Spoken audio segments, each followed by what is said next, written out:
Welcome back to my channel. My name's Sophia. Today, let's review the Sig P365 Fuse. I'll start off by going into the amount of rounds I put through this gun, my initial impressions, the overall concealability of the fuse, and then we'll go over some key specs I think are worth mentioning, and to put it all together, I'm going to compare it to 3 other popular compact concealed carry guns that I own. Starting off, I've put about 750 rounds through this gun, and that's between personal training sessions as well as shooting a USPSA competition from inside the waistband. Overall, who doesn't like shooting slightly larger guns? And as a fan of the P365 series, the Fuse was an absolute win for me. Of course, we're gonna go into specifics because it may not be for everyone, and I'm hoping by the end of this video, you'll determine if it's going to be the next gun you purchase. 3 things I noticed when I first picked up the Fuse are the deep cut serrations, which of course allow you to get a kind of more rugged purchase of the firearm if you're racking the slide or just handling it in any way. The flared magwell, which makes it a little bit easier for you to perform those tactical reloads. And of course, the overall size of this gun compared to its sisters in the P365 line. I'd be lying if I didn't mention this is one of the most aesthetic guns I own because of this nickel brushed trigger, the pebble-like stippling on the grip that is unique to the Fuse itself, as well as the front fiber optic sight with the black serrated rear sights.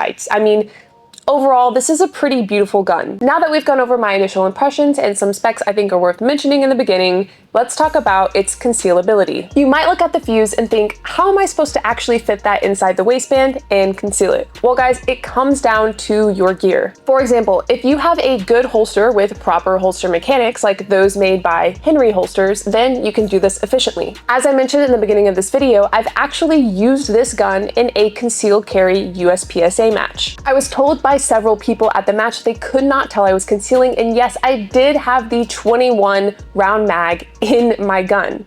Of course, this made it easier to run those stages without having to do as many reloads, so of course I did that. This was possible because of this wing that allows for the grip to be tucked behind the structure of the holster itself. There are 2 things that can help with the concealability of the Fuse. So say you want this overall look of the Fuse for your next concealed carry weapon, you can sub out the 21 round mag for the 17 round mag and still have a high round capacity in your gun, as opposed to having the extended mag, which slightly protrudes the grip portion of the firearm itself, so it would look somewhat like this. And then you can also choose to carry this gun during colder months when maybe you have more concealment garments to work with, or just thicker concealment garments in general. The Fuse was intended to be an overlap of a duty and a concealment pistol. So if you're someone that likes the rugged and tactical design of this gun for your next concealed carry weapon, you do have the benefit of having that impressive slim design of the P365 line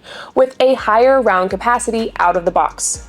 Speaking of, let's talk about what you get when you purchase this firearm. The Fuse itself runs at about $700, and when you get it, you get the 17 round mag in addition to 2 21 round mags. This gives you the option to conceal with either one, and as I mentioned before, one may be easier than the other due to that extended length. To put this gun into context, let's bring out a Glock 19, a Sig XMacro, and the Walther PDP-F. Let's start off with the Walther PDP-F. Of all of the Walther pistols, I feel like the PDP-F is a great one to compare the Fuse to when it comes to talking about the 2 brands side by side. The F series of the Walther was intended to be more compatible with the female hand. Of course, this was done by doing research and collecting a scan of 1,000 women's hands to come up with the reduced grip circumference, as well as other aspects that would help a female firearm user, such as a reduced force on the slide and the reduced force of the trigger. These 3 things make this gun a bit more compatible for females. Of course, I've heard a lot of men in the industry have a good time with this pistol as well, because it just does feel so nice and ergonomic when shooting. When it comes to putting these 2 pistols side by side, you can see there's a pretty noticeable difference in the width of the frame of the Walther PDP-F and the Sig Fuse. As you can see, the Fuse is a lot slimmer, so if I had to choose between these 2 pistols to conceal, I would easily go with the Fuse. And of course, out of the box, compared to the stock Walther sights, you get this front fiber optic sight with the black serrated rear sights. So if you're someone wanting a little bit of higher grade stock sights, say you're not planning to upgrade to say the Romeo X compact red dot, this would be a great option for you just outright. If you're interested in comparing these pistols a bit closer when it comes to, say, the slide length, you can access the table I created actually comparing all 4 of these pistols by going to the article in my description associated with this video.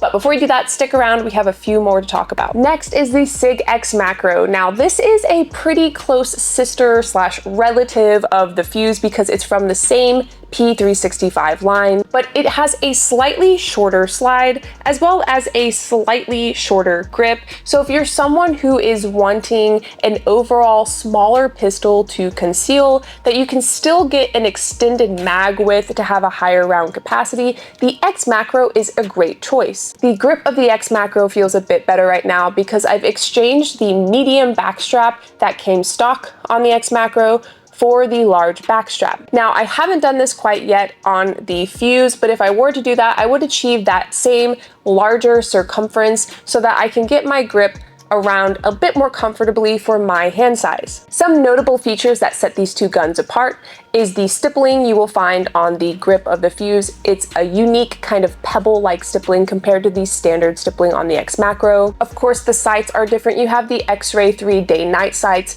of the XMacro compared to the front fiber optic and black serrated rear sights of the Fuse. So these are slightly different. If you're someone who prefers one or the other, that might kind of make you decide one over the other. You have the deeper cut serrations on the Fuse, like I mentioned in the beginning of the video. You have the flared magwell of the Fuse compared to the XMacro. You're not going to find a flared magwell. Of course, that can be something you add aftermarket. And lastly, you have the nickel brushed trigger compared to the just black coated trigger of the XMacro. Part of the same line, I do believe they're worth mentioning because there are just so many differences in the aesthetics alone that might change your mind. If you like a higher round capacity for your mags, but say you like the XMacro just a little bit better, you can always get the extended XMacro mags and then just add that so you have a few more rounds in your belt. And lastly, we have the infamous and dependable Glock 19. Now, this was my second ever concealed carry gun. I went from the Glock 43X up to the Glock 19, so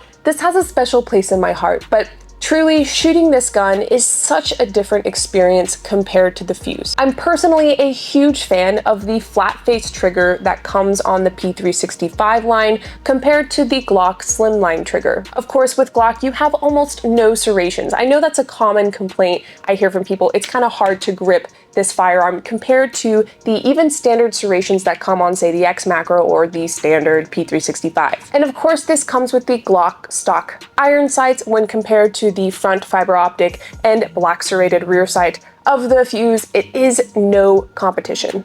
The Fuse takes the cake. I would like to mention that Glock is the only pistol option here that does not have a back strap that is interchangeable. As someone who likes a more customized fit to their firearm, I prefer to have that as an option with my gun out of the box. All of these firearms, of course, without considering any red dots or any additions, range from about $550 with the Glock all the way up to the $700 range with the XMacro and the Fuse. If you're someone who's considering a budget, I would absolutely consider that, and this is available in that same table I've been mentioning. If you're someone who wants the aesthetics and the feel of a more tactical grade pistol as your concealed carry weapon, I would absolutely consider the Fuse. Like with any gun purchase, I highly recommend you go to a local gun shop that gives you the option of trying out your firearm before you buy it. I would choose anywhere between 3 and 5 pistols you're considering, take them out on the line, and shoot, 20 to 50 rounds through each of those pistols to kind of use the process of elimination to determine which one you might want to buy next. Before I go, I'd like to mention that Sig did send me this Fuse and the Romeo X Compact Red Dot, although I do not make any commission on sales of the Fuse itself. If you're looking to buy the Fuse, I highly recommend you go through Big Tech's Ordnance range. They are your soon-to-be favorite retailer when it comes to all of your firearms needs and accessories. Before you go, I'm moving all of my long-form content here, so if you have yet to subscribe, I highly recommend you do so, and in the meantime, check out one of these videos. I'll see you in the next one.